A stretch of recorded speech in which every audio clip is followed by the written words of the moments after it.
Well, hello there, ladies and gents. I'm Tammy Subnewski, your crypto queen. Thank you so much for popping by my channel. Please know that this is not financial advice. I am only here to entertain you and to remind you to buy on red candles.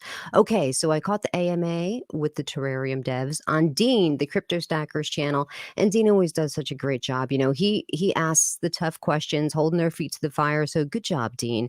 So we did learn a few different things, but the first thing that I want to say, listen, it's been a long, slow crawl when it comes to investing in terrarium, right? It's like been almost a year, but I think when I talk to people, a lot of times when it comes to investing in crypto, their thought process is a little skewed. Everybody wants to invest in something and have that thing go parabolic in either the next day or the next week. And certainly, you can get lucky and have that happen, like with Shiba Inu and Saitama. Like there was serious money to be made if you had invested early enough, but that's not always the case. Right. So people have to understand if you've ever built a business, it usually takes about a year to get that business to be breaking even, if not just a little bit profitable. It takes a long time to build something and build it well. So I knew when I invested in Terrarium, it was not going to be, the parabolic thing going on overnight. But in the long run, it was going to be a wonderful centralized exchange. That's what I was investing in, a centralized exchange. And a lot of people were upset with them because it did take a lot longer than they had initially anticipated. But I mean, how long does it take to build a centralized exchange and get all of the licensing and all? I'm sure it takes a very long time. And we're finding out exactly about a year. So when it comes to the makeup of terrarium, we did find out something very important. It's going to have the structure of basically Binance. So they're going to launch the centralized exchanges for Dubai and India the day after Christmas, December 26th. But when it comes to the centralized exchange in the United States, it has to be different. So they're going to be like a terrarium.us, and that's not going to launch until quarter 1 of 2023. So, like either 4 to 6 weeks after the launch of the other ones. So, that's basically about an entire year because I think that they launched in, is it maybe February, March of 2022. So, about a year, which is fine with me. I always knew it was going to be, I always knew it was going to take a while. But Dr. Praveen made a very good analogy. He said, you know what? When Apple Computer launched, they started off as just a computer company, but then they brought on the iPod, which turned into the iPhone, which then turned into the iPad.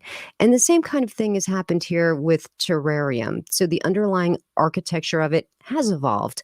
So instead of being just that centralized exchange, it's also going to have the terrapay, they have the terra pool, and all of these functions all together only are going to benefit the native terrarium token. And a lot of people were upset about this, right? They're like, oh, this terrapay. And now they're looking to raise money for another coin. And how come they just can't use the native terrarium token? Well, apparently the native terrarium token has a lot of zeros in it, and the functionality of that is just not doable. But the gas fees are needed to be paid in terrarium. So even though it's a separate thing, it's still going to be a part of the terrarium ecosystem and is going to benefit the terrarium token. And by the way, the pre-sale of this kicks off in a few days. So if you happen to be interested in investing in TerraPay, you have that option to do that as well. And I know a lot of people were upset with that because they feel like, hey, listen, all of this should have been under one umbrella. Everything should have been the terrarium token. But I get it, what they say with the whole zeros thing. I know that is a problem. I don't know why it's a problem. It's, because we're computers, we're not on an abacus, but you do hear that a lot, that people don't like to work with all of those zeros. So I do understand that. Now, once the centralized exchange opens, one of the questions was, are you guys going to be posting your proof of reserve? So, in other words, proof of everything that you're holding on the exchange. This way we can be sure that, you're not taking our funds and making some stupid degenerate gambling or doing something to earn money on the side with our coins and tokens? And he said, absolutely, they'd be more than happy to do that, which I think is important, especially now everything that happened with FTX and Voyager. These guys were using your Bitcoin and your Ether and doing stupid stuff with it. And you just assumed that it was sitting there when it was gone all along. So I'm happy to know that they're going to be doing that. I hope that they have like a timetable, if not on a monthly basis, then on a quarterly basis to show that proof of reserves. That would be good. Uh, Another one of the big questions is, okay, the marketing wallet. In hindsight, they probably wish that they had the marketing wallet paid in Ether directly instead of being paid in the native token. But hindsight is 2020, and we can't go back from there. Here's where we are. And what the question was, do you have to dump it all at once? Because it hurts the chart. And certainly there have been a lot of people that have sold out of the project because of those massive sells coming directly from the team, like basically hurting their own project. And what Milton said, well, we could do it in dribs and drabs, but then we'd have to wind up using more tokens and it would hurt us in the long run because as you're selling and the price goes down, and you need a certain amount of money, then you have to sell more tokens to get that same amount. So that made sense. But one of the things that he wanted to highlight is we've done this all along and now it's right there. It's like within arm's reach, and maybe they don't even have to sell any more tokens out of the marketing wallet. Or if they do, maybe just like one more time. And here we are in the home stretch. And so I get that. We've waited a year and here we are in this situation. Another thing that got brought up, okay, was marketing. People wish that they had marketed the token a little better or a little more to get more holders. Because if you're looking at Etherscan, I think it says like, and of course, this does not account for people who hold their tokens on an exchange, but there's like 10,000 holders. And certainly, I thought there would have been way, way more a lot holders, but there were certain things that happened that hurt the project. And this selling out of the marketing wallet was one of the big ones. Also, another one is that they kept missing dates for the centralized exchange. But so he gave that answer. But what he said was, a lot of it is FUD.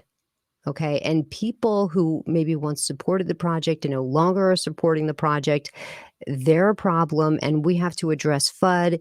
And by addressing FUD, me directly, Milton, this is talking, I feel like I'm protecting the holders and that I need to do this.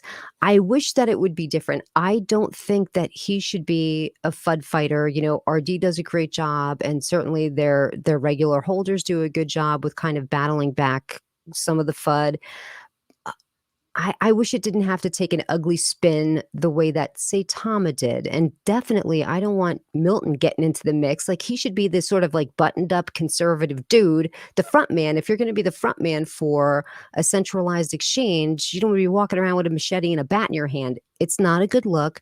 So I wish Milton would not do that, like he said in the last AMA. And another thing that he said in the last AMA is that when this selling of the marketing wallet would happen, that he would let people know, but that didn't happen. But of course, he's not going to let people know, because then that would cause a run on the bank. Basically, people would start dumping their tokens before they sold theirs. Like, I get it, but we're so very close to the end here.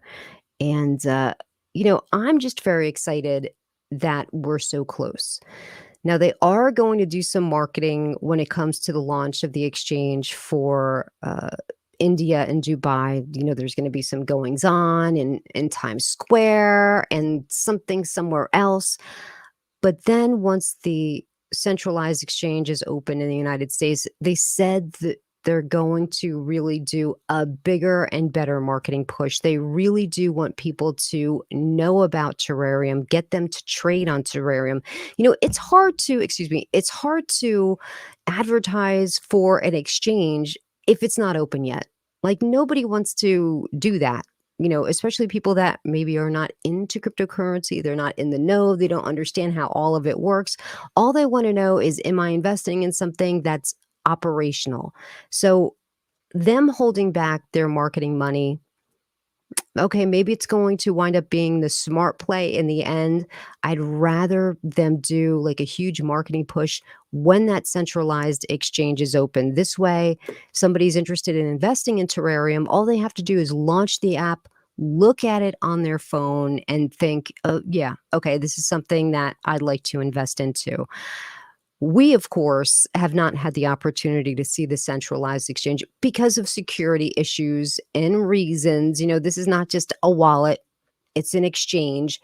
But they're saying that, look, it's looking pretty sweet. Like it's looking really good. And when it comes to the Terapay website, I have to say, like this website is nice and clean, aesthetically pleasing, and it's just everything that you'd want Web3 to be, right? Like it's interactive and looks super cool, right? It looks nice. So I can only imagine that the whole setup and user interface of the centralized exchange is going to be that clean and super cool looking. And that's what I want. So my takeaway from the Terrarium AMA is that, we're almost there. We're almost there. We're so close. I could almost smell it. And I'm excited that I've been in Terrarium. And of course, this past week I added to my position because it dipped down, like, I think right about at launch price. So I added more to my position there. And this was never like a short investment for me. I always knew that this was going to be a long investment. And when I say long investment for me, I'm talking like 5, 10 years, because I'm a little older and I have to be a little more conservative with my money. Where someone who's much younger, you guys can go crazy. You could do all kinds of crazy stuff because you're going to have all this extra time to make up for it, especially if there's any mistakes made along the way. Not me. I'm right around the corner. I have to be really careful with things. But yeah, so I'm excited. I'm excited for the Terrarium exchange to open, and that was pretty much the big takeaways, that it's going to be separate like Binance, and that they are going to do marketing, and that we're so close. We've waited so long, and now here's our moment, right? Well, that's going to do it here for me today. I thank everyone for joining me, and until next time, please take care of yourself.